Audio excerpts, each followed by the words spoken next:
Crohn's affects your life in a number of ways. Day to day with your job, whether you'll be missing work, who to tell within your employer that you have that you're going to have to deal with it. Ability to eat various foods that you used to eat that you may not be able to anymore. Trying to exercise.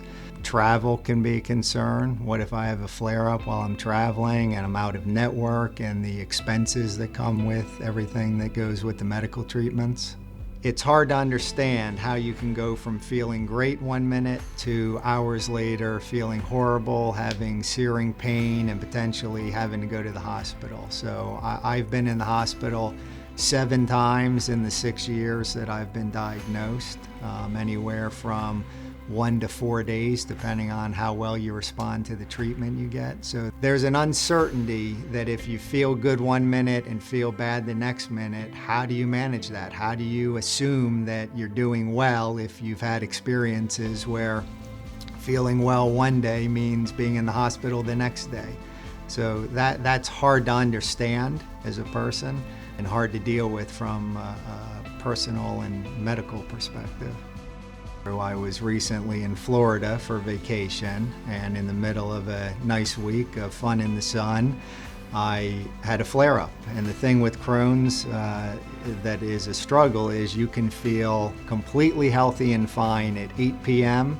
and then at 2 a.m. find yourself on the way to the emergency room with a flare. And that's exactly what happened to me. Was at 2 in the morning I woke up with severe stomach cramps, vomiting, diarrhea, and found myself in such severe pain that an hour later I was on my way looking for the nearest hospital in a state that I wasn't familiar with, that was out of network for my health insurance. And so, you deal with those expenses of being out of state and out of network. So it adds to the stress and everything else that goes with the disease. There's a huge impact on others in your life, whether it be a spouse, significant other, friends and family. When I've gone to the emergency room, for me personally, it's tended to be in the middle of the night.